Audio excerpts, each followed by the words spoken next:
Assalamualaikum warahmatullahi wabarakatuh. Hai guys, perkenalkan saya Deti Megotami dari UKM Ihsan Universitas Tidar Angkatan 2021. Di video kali ini saya akan membahas terkait public speaking bersama tentunya ada rekan saya yang sudah luar biasa membidangi hal tersebut. Tidak lama-lama langsung saja kita panggil ya. 1, 2, 3. Hai Mbak. Halo. Untuk memperkenalkan diri terlebih dahulu. Oke, halo teman-teman, nama aku Arinda Himawati dari Ihsan juga. Halo, salam kenal. Oke, jadi namanya Mbak Arinda. Panggil saja Mbak Arinda. Oke. Sebelum masuk ke bahan topik utama, Dati mau tanya dulu ke Mbak Arinda, apa sih alasan Mbak Arinda masuk ke dalam Ihsan sendiri? Oke, jadi kan saya tuh dulu asalnya nggak dari pondok pesantren gitu loh. Pengen belajar tentang agama kayak gimana sih gitu. Pengen cari teman-teman yang luar biasa kayak Mbak Dati juga nih kayak gitu kan. Akhirnya saya memutuskan untuk masuk Ihsan kayak gitu. Jadi untuk mencari pengalaman terkait dengan agama dan mestinya mencari teman-teman yang luar biasa gitu ya Mbak. Oke. Selanjutnya gini, setelah Dati masuk Ihsan dan ketemu Mbak Arinda, dan Dati itu memperhatikan Mbak Arinda sering mengikuti acara atau kegiatan Ihsan sendiri, dan Dati menjumpai Mbak Arinda itu sering menjadi MC, ya nggak sih? Betul nggak sih itu Mbak? Ya gitulah. Oke, betul kan? Jadi apa sih motivasi atau dorongan Mbak Arinda menjadi seorang MC, dan cara bicara di depan orang banyak itu gimana Mbak? Oh iya, jadi dulu saya juga nggak tahu ya kenapa jadi MC. Awalnya tuh karena emang kebutuhan karena di divisi itu tuh nggak ada yang nggak ada yang mau. Mungkin karena tiba-tiba kenalnya sama saya aja gitu. Terus ini ya saya disuruh jadi MC terus sampai sekarang. Itu karena pertama saya emang suka ngomong. Nah, kedua jadi MC tuh kayak enak banget gitu ya, interaksi sama orang-orang, bisa nyapa sama orang-orang, terus kayak latih bener-bener tata bicara kita, public speaking kita gitu. Meskipun pertama tuh saya bener-bener terpaku sama teks gitu. Pertama tuh harus bikin teks, harus bikin ini itu, tapi lama-kelamaan kalau emang udah keseringan kayak gitu, tinggal bikin kerangkanya aja cukup. Jadi emang kayak melatih public speaking itu nggak seinstan bikin mie instan gitu. Jadi emang harus kayak kamu harus latihan kamu juga harus butuh pembiasaan. Jadi kalau misal teman-teman nih disuruh jadi MC, jadi moderator, mau aja, soalnya besok kita sidang pun kita juga butuh ngomong kan, presentasi pun kita juga butuh kayak gimana penyampaian materi kita pun tersampaikan ke dosen tersebut kayak gitu. Jadi emang harus banget sih latihan public speaking gitu. Jadi sebelumnya Mbak Arinda itu belum ada pengalaman jadi MC atau gimana Mbak? Udah di pertama kali tuh di SMP jadi MC wisuda angkatanku. Kemudian yang itu SMP pertama kali banget. Kemudian yang kedua di SMA. Di SMA itu jadi MC pengajian akbar sama ya MC kecil-kecilan, tapi belum sampai yang di event SMA kayak gitu. Formal ya Mbak biasanya kalau yang di SMA, SMP gitu ya Mbak? Ya, itu acara formal gitu. Non formalnya baru beberapa acara sih langsung. Terkait dengan MC sendiri ada formal dan non formal. Bagaimana Mbak Arinda ini menjadi MC yang nggak formal Mbak? Kan biasanya kan harus banyak kayak bicaranya, candaan gitu loh Mbak. Iya. Cara memikirkan kata-katanya yang pernah nggak sih Mbak Arinda juga menjadi MC dadakan? Pernah. Ya, pernah banget gitu, pernah banget. Jadi kayak MC itu ada beberapa jenis sebenarnya, tapi saya pahamnya cuma yang non formal sama formal ya.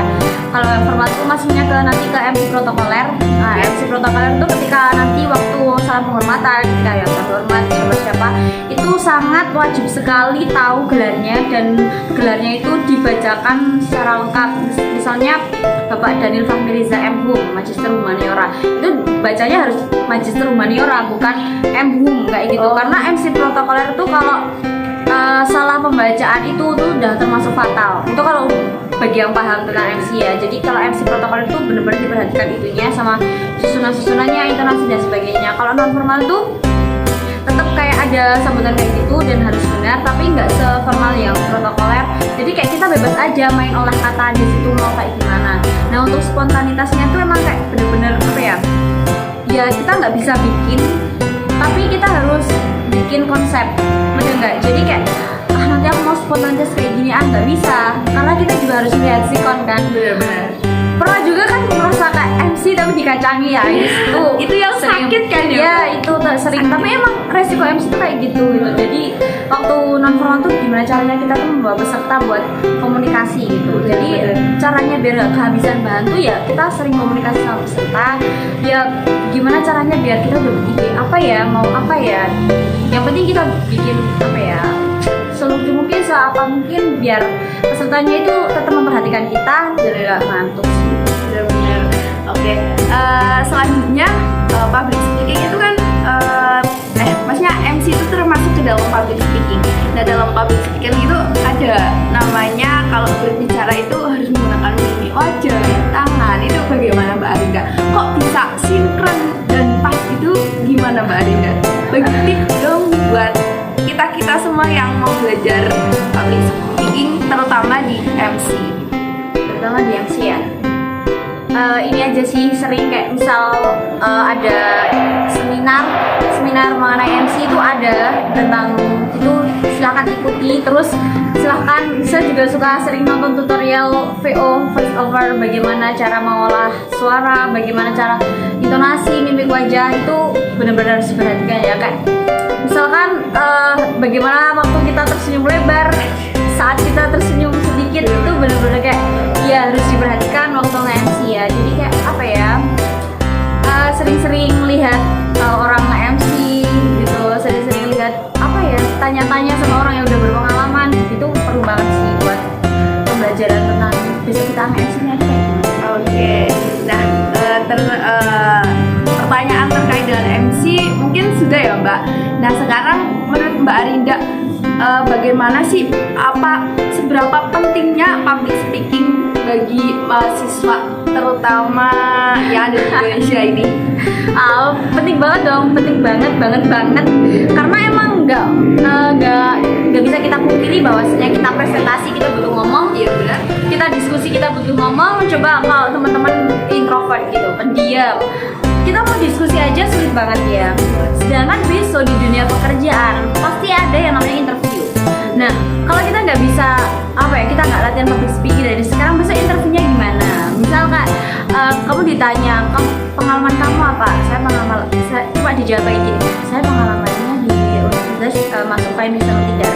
Gak cuma itu aja dong, tapi kayak bagaimana kamu tuh di Universitas Tidar tuh berproses dan mengembangkan skill kamu di situ. Kamu udah dapat apa aja di situ kan harus diceritakan. Iya, benar. Nah kalau kita nggak punya public speaking, kita nggak bisa ngomong gitu, gimana bisa kita menghadapi dunia kerja? Dunia kuliah itu bagian kecil dari dunia yang sebenarnya nanti kita masuk ke dunia kerja kayak gitu. Jadi emang benar-benar penting sih buat kita bersosialisasi juga di masyarakat. Jadi public speaking itu penting ya guys untuk kita sebagai mahasiswa Indonesia. Nah untuk public speaking sendiri menurut Mbak Arinda itu ada yang perlu diperhatikan nggak? Maksudnya hal-hal penting yang perlu diperhatikan dalam public speaking? Ya public speaking itu kan bukan hanya bagaimana kita bisa ngomong, tapi apa yang bisa kita sampaikan dari cara kita ngomong kayak gitu. Jadi kayak benar-benar kuantitas sama kualitasnya itu harus benar-benar diperhatikan. Ya benar kita bisa ngomong, tapi kualitas dan kuantitas omongan itu kayak apa gitu. Materinya gitu ya harus benar-benar diperhatikan banget. Jangan sampai kita minta public speaking tapi kita malah menyakiti hati orang lain lewat public speaking kita. Jadi emang apapun yang kita sampaikan tuh harus kayak benar-benar diperhatikan banget. Jangan sampai ada orang lain yang tersinggung karena kepintaran kita dalam berpublic speaking.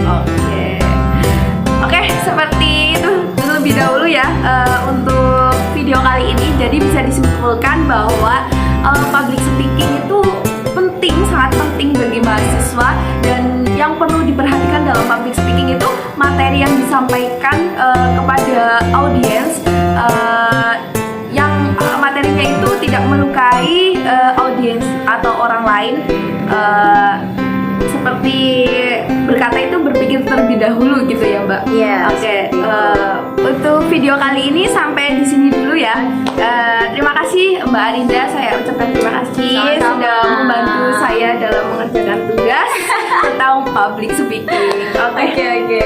Terima kasih. Dadah. Assalamualaikum warahmatullahi wabarakatuh. Waalaikumsalam.